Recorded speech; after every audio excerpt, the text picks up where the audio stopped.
Okay, so I'm going to try another video now. I'm doing it now ahead of a Zoom call, which I've said in previous videos can be an issue for me. But the weird thing is, at the moment, I feel actually really quite good doing this video. Maybe because I've kind of done some rehearsal for the Zoom call. Anyway, so in terms of getting to the point here, as I've said in previous videos, and I will probably say in future videos, this is a work in progress. I am going to practice more and get better at these videos, and I will have more structure to them, and as such they will provide a ton of value, hopefully to others, but ultimately a ton of value to me, because all of this is really about me. I know that almost sounds selfish, but the reality is we all have to work on ourselves, and me putting out videos, me dabbling in the YouTube space is really about personal development, and it's really about me trying to stretch myself.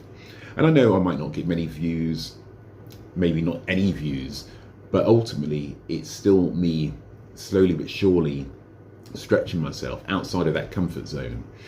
I was reminded of a lot of this when I was listening to one of my favorite podcasts, My First Million. Check it out, it's very good if you're into entrepreneurship, it didn't come out right, businesses, and just, shooting the breeze type of conversations on that. And the guest a few weeks ago was Tony Robbins.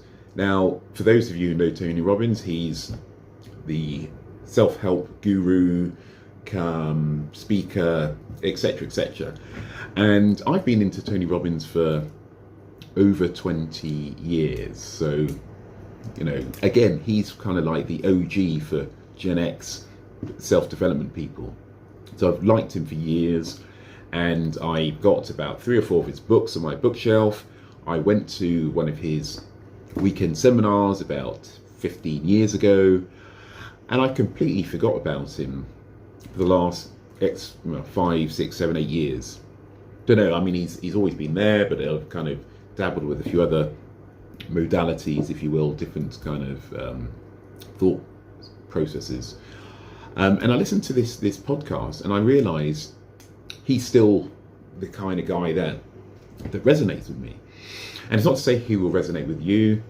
It's not to say that you should have a guru. He's not my guru anyway. He in fact says that phrase in his Netflix documentary. But the point is, he kind of spoke certain truths that resonated with me. And a lot of this is when we talk about personal development and this whole need to develop over the course of this year. It's all about how you think, how you feel, and how you act. Those are really what it's about.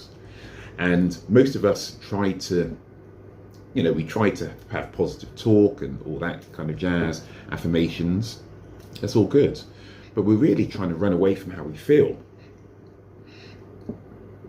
The nerves, which are suddenly getting me this exact second in time, that's part of it. The nerves, the shaking, the spotlight effect. But ultimately, it's about, you've got these feelings, just roll with them.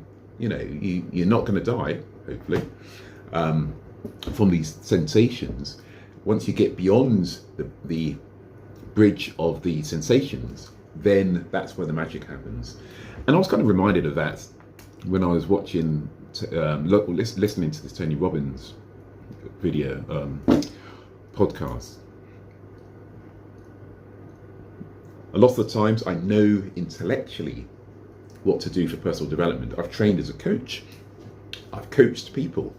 But actually doing it on a personal level means actually feeling some of the angst, some of the tension, some of the pushback from your inner child.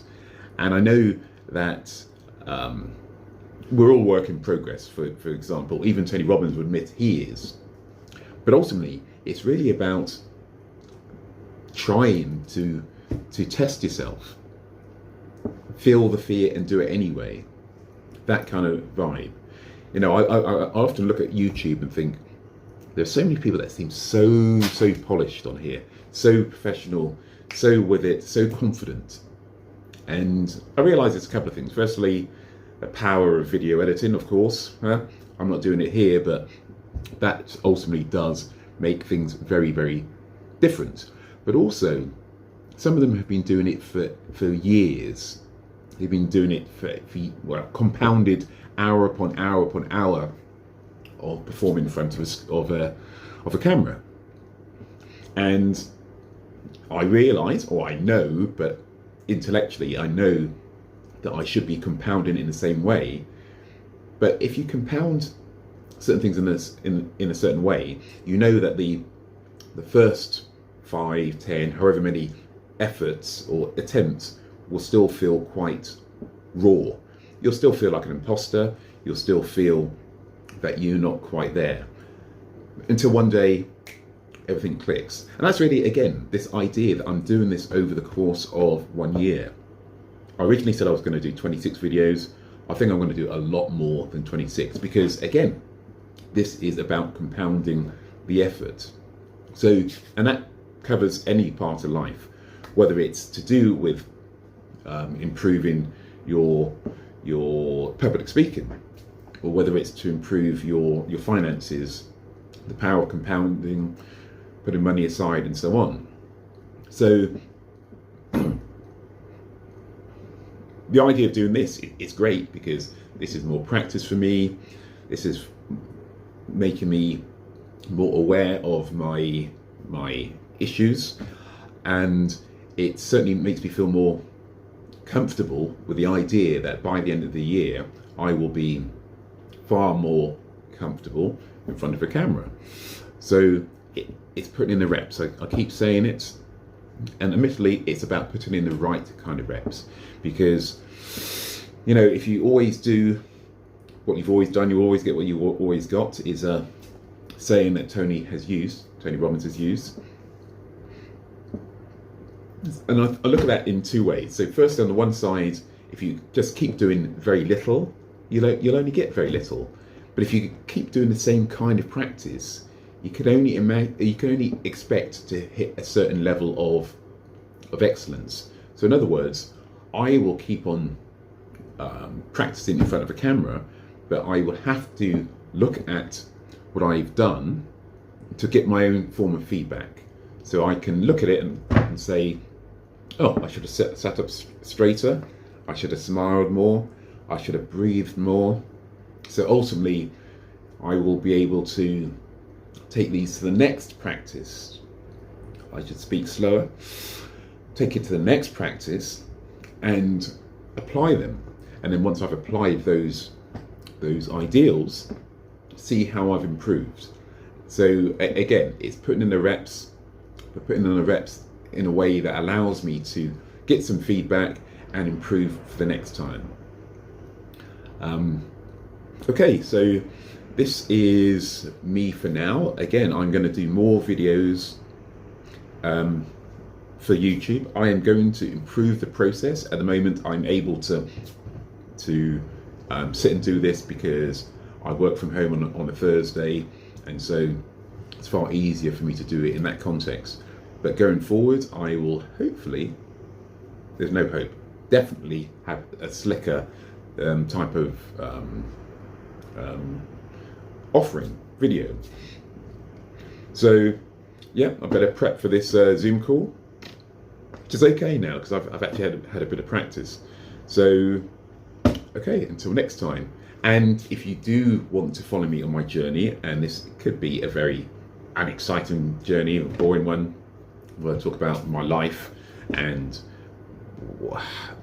where I am, subscribe, and I will definitely start to be more open about life, my views on life and my life, once I start seeing subscriber numbers gather momentum. So okay, I feel quite good about this one. This is actually my longest video on here, 10 minutes. See, I never thought I would be able to do these things regularly. That's the truth. I'll go into my personal story, yeah, another time, as to why I have issues with public speaking, which, yeah, I think some of you can relate to. Okay, laters.